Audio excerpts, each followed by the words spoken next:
aconteceu muito no tribunal, no caso aí de escrivã, que era assediadora, de estrutura perpétua. Você foi procurar a nossa comissão como se fosse vítima.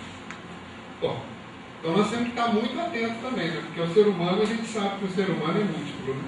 Cada hora ele está num pensamento e a gente não sabe o que acontece. Aí você falou do chefia, coincidentemente, nós estamos entrando aí no perfil do assediador. O assédio é praticado por chefes ou subchefes com entendimento equivocado dos objetivos a serem cumpridos ou agindo por conta própria. Além do assediador, alguém no grupo valida o assédio, ridicularizando a vítima e agindo pelas costas. Agora, pode haver também um assédio entre grupos de funcionários que se unem em busca de poder e exclusão de outros funcionários. Então, quando a categoria está dividida, os conflitos internos, nada melhor que um chefe assediador, porque você sabe, né? É dividir para reinar. Quanto mais se divide, mais fácil é de combater as facções divididas. E geralmente, gente, olha que coisa curiosa, né? Diferente da vitimização, que é a pessoa incompetente e tudo mais, a vítima de assédio moral é sempre uma pessoa competente, questionadora, que quer contribuir para melhorar a organização do trabalho. E o objetivo do assediador é claro: desestabilizar psiquicamente, emocionalmente e profissionalmente o funcionário após um extenuante processo de assédio moral, transformando a vítima em alguém que se sinta incapaz, incompetente, desmotivado, que justifica demissão, perda do cargo de chefia, exoneração, mudança de setor. Aí vocês podem falar: ah não, é demais também, né? Como é que a pessoa consegue isso tudo? Eu vou te dar um exemplo aqui de Belo Horizonte. Amigo meu trabalhava em um grande jornal, e esse amigo meu, ele ganhou 3 prêmios ESSO de jornalismo investigativo. A linha editorial do jornal mudou e toda a reportagem que ele fazia ficava arquivada, nunca era publicada. Essa pessoa começa a ficar o quê? Desmotivada. E começa a dar umas pautas para ele, tipo cobertura aí da feira de flores ali, do colégio jornal, coisa que não tem nada a ver pelo perfil dessa pessoa. A pessoa fica desmotivada, não tem mais aquele ânimo, aí chega o chefe e fala: fulano, você foi meu melhor repórter, mas infelizmente você não está rendendo, eu vou ter que te mandar embora porque o seu texto está muito ruim. Ou seja, essa pessoa descobriu que sofreu assédio moral depois que saiu da empresa. Por isso que esse trabalho que nós estamos fazendo hoje, vocês aqui têm a missão de divulgar esse conhecimento para os colegas que não estão aqui, porque somente unidos, com solidariedade, nós podemos enfrentar o assédio moral. Por quê? Porque na execução do assédio moral tem sempre uma ambivalência do discurso do assediador. O assediador chega... Por favor, seu nome? Paulo. Paulo. Você é meu melhor funcionário. Próxima promoção, você pode fazer. Pode resolver aquele negócio lá para mim, lá que tem que ir lá no ar, e lá tá resolvendo. Depois eu chego. Como é que você chama? Oi. Mãe, conhece o Paulo? Pois é, péssimo funcionário, né? Aquilo lá não vale nada. Tanto é que eu estou mandando ele lá pro ar, porque aquilo é uma laranja podre. Aí o Paulo está indo, achando que é bam. Enquanto isso, num ambiente de trabalho, ele já foi ali, ó, tem uma ambivalência do discurso do assediador. Em outros casos, tem sempre uma pessoa que as reprimendas são constantes. Só aquela pessoa que toma fé. Tudo que der errado, a culpa é daquela pessoa. As zombarias, né? As zombarias têm muito a ver com o quê? Com piadas, com apelidos, né? E onde é que o apelido vai afetar? Nossa autoestima. Eu não estou nem aí, eu sou gordinho mesmo, 35 anos construindo meu barrilzinho de chope natural, mas tem gente que não gosta. Tem uma trabalhadora que ganhou uma indenização, porque só chamavam ela, era um pouco mais assim, fofinho, igual de pochetinha. Isso é uma forma de saber, aí pega. Começa com a brincadeira inocente, a pessoa pede para parar, aí o pessoal, ih, a fulana não gosta de chamar de pochetinha, aí o que acontece? Ferve. Por quê? Porque o trabalhador também está lá, sob pressão, ele precisa de alguém lá. Ele precisa de alguém lá para ele também descontar um pouco das frustrações dele. Porque, gente, nós somos humanos. Nós somos humanos, entendeu? Faz parte da nossa natureza. E o que acontece? Agressões pontuais, entendeu? Ser chamado de burro, de incompetente. Atualmente, como nós estamos fazendo curso aqui de assédio moral, Eu sei que tem muitas empresas que fazem curso para gestores, tipo, como praticar assédio moral sem ser pego no flagrante. Né?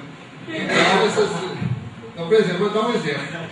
Em 2005, nós ganhamos uma ação no Sindicato de Jornalistas, porque o assediador, todo dia punha lá no quadro de aviso. Sua reportagem foi péssima, foi a pior, sem incompetência. Então ele tinha todas as provas do curso. Hoje o assediador não faz mais isso não. Vamos lá? Outra coisa aqui que é muito importante. Sobrecarga de tarefas sem que haja tempo hábil de executá-las. Aí vocês vão lá, não, mas nós temos muito serviço. Acontece o seguinte, vou dar um exemplo assim de processo, que é onde eu trabalho.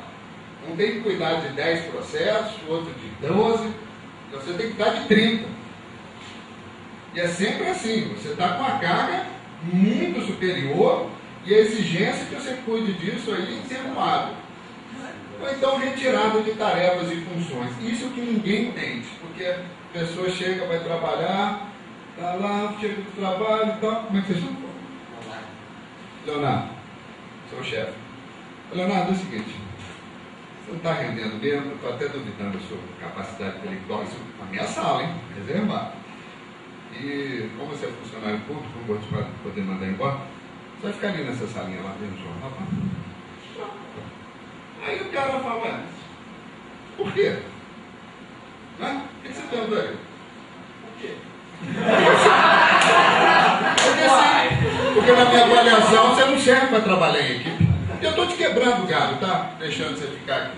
Agora, gente, esse discurso, né, que a gente tem que dar uma relaxadinha, tem que dar uma brincadeirinha, isso acontece no espaço privado. Não existe testemunho. Aí o Paulo passa lá, pô, mas que folgado, cara. Eu ralando aqui, adoidado, esse cara lendo o jornal. E aí, olha, vocês estão entendendo como é que o assédio moral é uma coisa assim muito sutil? Ela vai colocando o trabalhador contra o trabalhador. Aí você chega e pergunta, pô, o que aconteceu? O que você vai falar? Ah, sei lá, bicho, esse cara é doido, mandou ficar à toa aqui. Ah, pra mim tá ótimo. Mas não, gente. Você ficar à toa no ambiente de trabalho, isso é igual presidiário. Você só pensa lá na hora de ir embora, o relógio não passa, o tempo não passa. Porque o trabalho ele tem que ter uma significância para a gente. Antigamente, o livro da professora Margarida Barreto, Uma Jornada de Humilhações, a pessoa mandava o cara copiar um catálogo telefônico. O cara ficava 2 meses copiando catálogo telefônico e entregava lá. Sabe o que o chefe fazia? Jogava no lixo, na frente dele. Vocês estão entendendo, gente, o que é humilhação? O que é esse sentimento dessa pessoa? E como é que o grupo, se não tiver antenado, o grupo também já vai contra essa vítima? Então, isso nós falamos. Observações sarcásticas, crítica ao sistema, desvio de função, mas desvio de função violento. Engenheiro que vira porteiro. A vítima é vigiada, pressionada, aos poucos a ser isolada do grupo. Vocês sabem, tem uma grande rede multinacional aí, até um tempo atrás, as caixas tinham que usar fraldão para não poder ir no banheiro. Você já imaginou a humilhação de uma mulher ter que usar fraldão? Lá no Tribunal de Justiça tinha um setor que a mulher, para ir no banheiro, tinha que pedir autorização à chefe.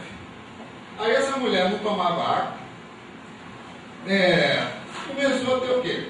Infecção urinária, para não vivenciar essa humilhação, né? E outra coisa também no assédio moral. Recados e avisos não são repassados. Ou seja, tem uma reunião importantíssima hoje e o Renato nem é avisado.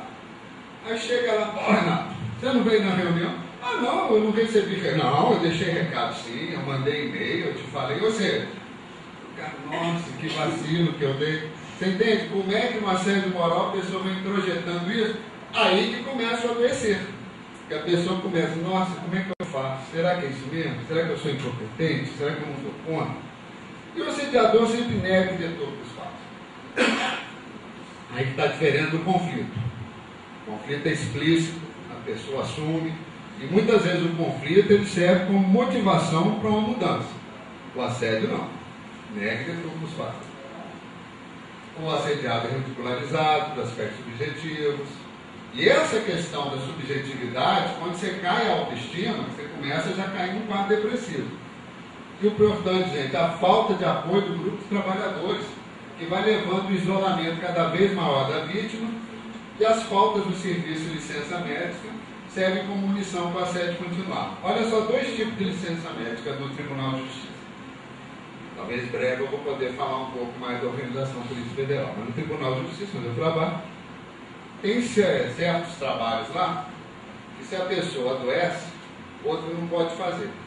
Então, quando ela volta, o serviço está triplicado. Ou então, em certos setores, a pessoa adoece, o trabalho é dividido pelos funcionários. Vou fazer uma pergunta para vocês. Um avião com 2 turbinas. Uma turbina só ele levanta voo? Não levanta, né? Agora, se tiver 2 trabalhadores e um adoecer, um trabalhador não vai fazer o serviço dos 2? E qual que vai ser o efeito desse trabalhador? Sobrecarga, fadiga, uso assim, muito grande, racional, vai dando uma série de problemas, né, lógicos, racionais. Chega um ponto, o cara fica em frente ao computador, não consegue assimilar o que está lá. De tão cansaço, tão estresse, que é a síndrome de burnout, que nós vamos falar daqui a pouco. Agora, o que é importante, gente? Aí vocês falam, nossa, que situação que você está apresentando. Não, às vezes vocês já estão vivendo isso e não estão sabendo. Eu estou mostrando para vocês um conceito científico. Isso acontece porque é intencional, faz parte do novo mundo do trabalho, e que se os trabalhadores não se unirem, nós vamos realmente afundar. Porque o que eles querem é isso, é pôr um monte de gente aí, pagar menos, e independe da produção. Mas o que eu volto a afirmar, gente, o cargo de vocês é um cargo que envolve a segurança nacional. Se não partir de vocês essa reação, mas de uma forma organizada, coletiva, de uma forma que as pessoas não sejam expostas, que a instituição tome a frente, e esse colega, diretor do sindicato, vocês podem estar certo, que ele vai ser uma das primeiras vítimas de assédio moral. E ele tem que contar com o quê? Com um grupo de trabalhadores. É você que vive dando entrevista aí. Entendeu? Aí o que acontece? Negócio de greve, vamos lá, todo mundo atrás. Aí o primeiro bombinho de São João que estoura lá, sai todo mundo correndo lá e fica só o líder lá. Então, gente, nesses momentos é muito importante o apoio do grupo, cara. Porque mesmo que ele sofra as consequências, entendeu? Ele tem que ter o apoio das pessoas para saber, eles estão me ferrando, mas eu sei que eu estou fazendo certo, vocês estão aqui do meu lado, e nós estamos lutando, que é para um bem maior, que é o nosso país, gente. O nosso país está na mão de vocês. Então, é o seguinte, o que é importante a gente sempre observar na questão da assédio moral? São os direitos e deveres dos servidores. Vocês já devem ter um mecanismo próprio, mas eu peguei algumas coisas. Observância das normas legais e regulamentares, onde vocês podem contra-atacar no assédio moral. Obediência às normas superiores, ok. Exceto quando ilegais. Levar ao conhecimento da autoridade superior a irregularidade que tiver a razão do cargo. É que nós questionamos, quem vai ser essa autoridade superior? Zelar pela economia e conservação do material que foi confiado. E vamos entrar então na saúde mental. Então, não sei se já ficou claro que o assédio moral é um processo que vai adoecendo o trabalhador, porque vai afetando a autoestima, vai afetando sua capacidade intelectual, emocional. Tem muita gente que é caladão. O cara está sendo assediado e ninguém sabe. Aí o cara estoura um dia, todo mundo fala, ué, fulano surtou. Fulano era tão calmo. Como é que acontece uma coisa dessa? Por quê? Porque cada um tem um jeito de reagir. E nós, na psicologia, entendemos que uma boa saúde mental é a pessoa que sabe amar e trabalhar. Porque quando a gente ama, a gente tem o outro. Todo mundo que é um homem namora uma mulher que namora um homem, ela sabe a dificuldade, que é um relacionamento. Porque relacionamento é conflito. É um conflito em busca de uma união. E quando você está amando, você tem que abrir mão do seu individualismo, do seu egocentrismo, para estar em sintonia com essa pessoa que você ama. E o trabalho, que é onde você vai mostrar a sua capacidade intelectual, seu modo de agir no mundo. Porque o cara que só trabalha é doente, é o orcalico, o cara não tem família, o cara não tem nada. O cara aposenta e fica doido, porque a vida dele foi toda em função do trabalho. E qual que é o maior problema, gente? Os transtornos psíquicos e emocionais, eles não são mensuráveis, eles não são medidos. Só a gente sabe assim, eu estou com uma dor hoje, estou com uma depressão, mesmo uma dor de cabeça, Você pode estar com uma dor enorme, né? Fala, não, essa é uma dorzinha simples, toma esse remédio. Não, gente, a dor é subjetiva. E os transtornos psíquicos emocionais não são mensuráveis. E como que as humilhações, as injustiças e a impotência vão afetando o nosso lado emocional? Aí que vem o adoecer do trabalhador. E no adoecer do trabalhador, o que acontece? Ninguém acorda e fala, hoje eu acordei com assédio moral. Não existe isso. O assédio moral é um processo.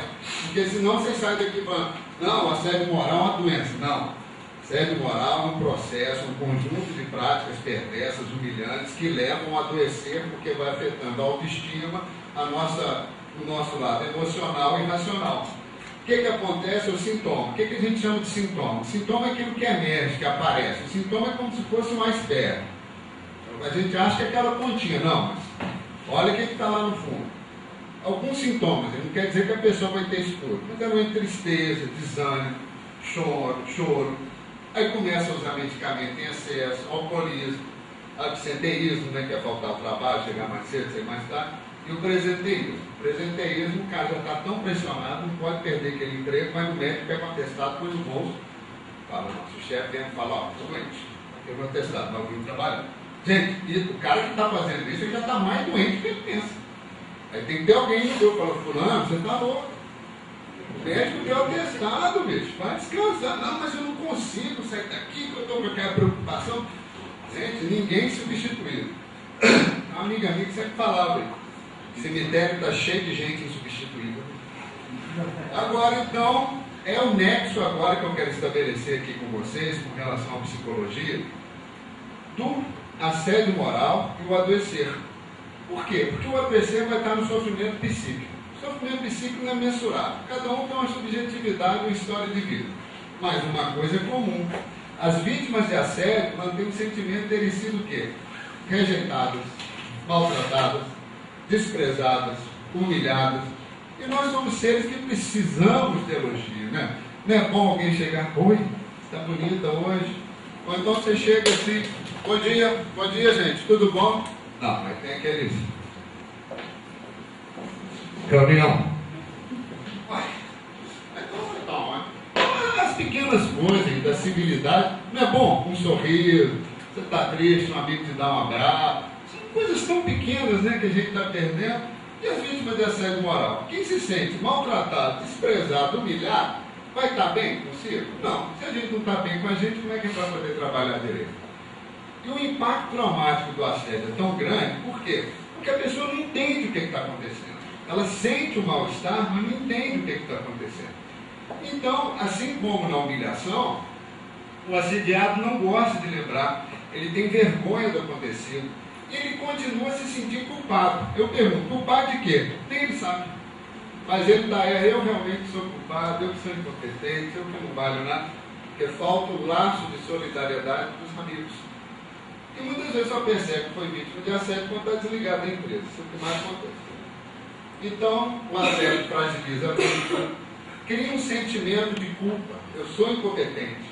Quando a pessoa começa com esse discurso, o assédio moral já está instalado e a doença já está longe. E todo mundo fala, não, eu não vou em psicólogo, porque psicólogo vai de tudo. Não vou em psiquiatra, rapaz. Às vezes o cara tem que ir em psiquiatra, o cara deita na cama. Fica pensando nos negócios do trabalho, na sua, perdão da palavra, na safadeza que fizeram com ele. Acorda, vai trabalhar, não dormiu a noite inteira, chega lá, dá uma cochilada, chegou, está lá. Fica na gandaia. Já está com sono aqui de novo. Vocês estão entendendo como é que as coisas são sutis? Cria uma baixa autoestima, crise de angústia, cansaço, nervosismo, depressão. Esses sintomas, gente, igual eu estou te falando, isso não acontece com todos, são sintomas mais em evidência. Esses aqui são os piores, são os sistemas somáticos, porque a razão é assim, tem que aguentar, você tem que aguentar, você tem que aguentar. Mas tem hora que o corpo dá o basta. Aí vem a questão da taquicardia, perturbação gastrointestinal, aumento de pressão arterial, o cara vai no médico, faz tudo quanto é exame, tomografia e tudo, mas fala, você não tem nada. Qual a história? Mas como é que não tem nada? Porque o problema dele é emocional e psíquico. O que esse cara precisa? No mínimo, ir na terapia, ficar 1 ou 2 horas lá falando dos problemas dele até ele esvaziar. Porque a palavra, junto com a palavra, vai sua emoção. Então ele tem que esvaziar essa emoção que está perturbando ele. Mais alguns sintomas, né? Consumo de drogas. Agora, olha a consequência para a organização do trabalho. Queda da produtividade e qualidade do trabalho. Falta de motivação, falta, atraso, atestado, autocensura, o cara já não sabe como é que vai trabalhar direito, inibição, isolamento do grupo. Porque essa pessoa também, ela começa assim, se vai falar muito, vai para um boteco, vai falar, já vem esse cara de novo, tem essa história e tudo. Porque ele não percebe que ele precisa de um apoio profissional, que ele precisa de um apoio assim, dos colegas, que ele precisa de uma orientação. Depois ele fala, fulano, você está doente. E a ambivalência dos sentimentos. Sou ou não sou competente? A culpa é minha ou não é? Então, esses questionamentos que começam a realmente trazer o transtorno emocional e psíquico. Eu vou contar uns exemplos aqui rapidinho. Sintoma paranoico. Não há resposta para perguntas e tudo. Gente, nós somos seres de sentido. Nós precisamos entender o que está acontecendo. Nós precisamos entender o sentido daquilo. Quando você perde o sentido das coisas, ou seja, está acontecendo um mal-estar, você não entende o que está acontecendo, você começa a criar sistemas paranoicos. Vamos supor, uma mulher, ela pode falar, não, ele não gosta de mim porque eu sou mais velho, porque eu sou feio. Bom, concurso público não estão fazendo é para trabalhar, para ser de beleza. Mas veja como é que ela sai do lado do trabalho e começa a inserir as questões que estão ligadas à subjetividade dela. Ideias suicidas, síndrome de pânico, essa síndrome de burnout, que eu vou falar desses dois casos rapidinho. O burnout é o seguinte, é igual um palito de fósforo queimado. O palito de fósforo queimado não aciona mais. O burnout é o cara que trabalha, de tanto que ele trabalhar, ele pira. Aí ele não consegue mais trabalhar. Ele fica com a capacidade intelectual totalmente comprometida. E também, eu participei de um seminário agora em Fortaleza, um pesquisador lá do Quebec, Canadá, ele trouxe uma questão, quem é vítima de assédio moral também sofre estresse pós-traumático. Olha a violência do assédio moral, de por que nós temos que combater o assédio moral. Vou dar um exemplo aqui, essa sede de vingança. Eu fiz uma palestra aí no sindicato da Federação dos DR, e o DR eles já estão numa situação muito pior que vocês. Porque o DR já está sendo sucateado, precarizado há muito mais tempo, e a opinião pública, através da mídia, coloca como todo mundo do DR como incompetente, como ladrão, que o DR não faz nada, por isso que eles estão desse jeito. Pergunta. A gente paga IPVA, multa de trânsito, isso, mas aquilo, essa grana vai para os DR? A grana que teria que vir para a Polícia Federal, vem para a Polícia Federal? Então veja bem que o processo de sucateamento é proposital para quê? Nada melhor que terceirizar uma estrada, né? Uma rodovia, né? Tem iniciativa privada. Nada melhor que a gente privatizar a Polícia Federal. Nos Estados Unidos, até os presídios são privatizados. Né? Não tem aquelas forças de mercenários lá? O Blackwater, um negócio assim, que são os caras lá que faz o que quiser. Talvez seja esse modelo que eles queiram pôr, né? Uma polícia mercenária, não comprometida com a cidadania. Né? Agora, então, nesse congresso do DR, a gente falando disso, aí chegou um lá, que a gente no Brasil todo. O pessoal do Nordeste é muito engraçado. Né? Aí chegou lá, esse negócio de assédio moral, essa é coisa cearense, que eu sou lá piauiense, mas lá na Piauí, homem não chora, não. O negócio é balela.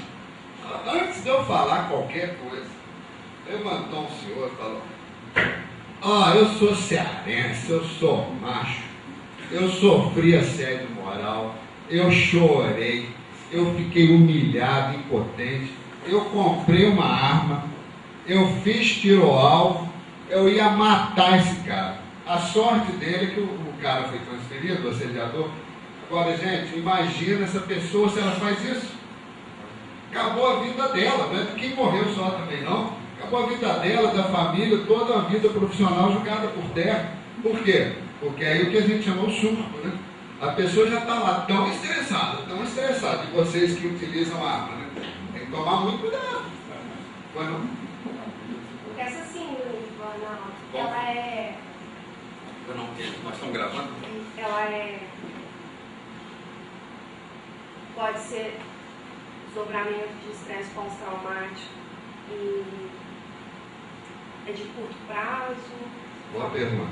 É sempre bom a gente falar das coisas. Eu não sou especialista nesses assuntos, não, tá? E atualmente tem um cara que tem um doutorado só em burnout, um cara que tem doutorado só em estresse pós-traumático. Mas o que eu posso dizer é o seguinte, são duas coisas diferentes. O burnout está ligado assim, a pessoa, vou te dar o exemplo de burnout nesse caso aqui, você vai entender. Agora, o estresse pós-traumático é o quê? A vítima de assédio moral, ela sofre assédio moral, aquela coisa toda. Então, só dela passar perto do local de trabalho, ela passa mal. Por quê? Porque ela vê ali, ela tem a lembrança da coisa. Mesmo que o chefe tenha sido mudar de lugar, o estresse pós-traumático é isso. A lembrança da dor vivenciada, ela continua dentro de você. Então você tem que trabalhar isso, porque independente de você ter saído da instituição, independente do assediador não estar lá, você passa perto, você começa a chorar, dá ataque cardíaco. Então isso é o estresse pós-traumático. Após o trauma, você já continua com o estresse ligado ao trauma. A síndrome de burnout, eu vou dar um exemplo, vocês vão entender direitinho. Eu estava com a professora Margarida Barreto fazendo uma palestra lá em Juiz de Fora, foi até na UAB também.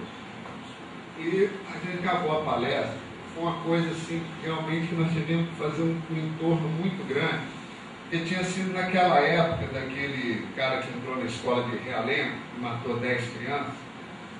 Aí chegou uma pessoa, nós estávamos na mesa aqui, aí ele pediu para falar. A primeira coisa que ele fez, ele falou assim: ô gente, eu vou falar de costa para a plateia, porque eu não tenho condições de encarar você. Contou a história dele. Trabalhava com vendas, era o melhor vendedor. Todo dia 31 ele batia as metas. No dia 1º o chefe ligava. O que aconteceu mês passado não vale nada, você tem que se superar. O cara trabalhava, batia a meta. E só assim. Então o que acontece com isso? O cara está usando cada vez mais a capacidade intelectual dele, cognitiva, e o tempo dele, dormindo pouco, não tendo tempo de família, para o trabalho. Olha só o que acontece. Essa empresa fez um sorteio lá das melhores equipes de venda, e eu ganhei ingresso para ir na Copa do Mundo na África do Sul. A equipe desse amigo ganhou. Aí o chefe chegou e falou: você é o meu melhor vendedor. Se você for para a Copa, nós vamos perder aqui nossas metas. Infelizmente, você não vai poder ir. Então o cara vai. Essa firma era de Juiz de Fora. Juiz de Fora ali perto do Rio. O chefe chega na sexta-feira desse cara, vira para ele: olha, eu tenho que fazer uma apresentação segunda-feira de manhã no Rio. Você vai fazer esse PowerPoint para mim. Você vai apresentar esse PowerPoint e vai pôr meu nome. Se eu tivesse feito, você, cada fim de semana, né, já era. Independente de ser, como se diz, namorado, casamento, amigos, foi feito.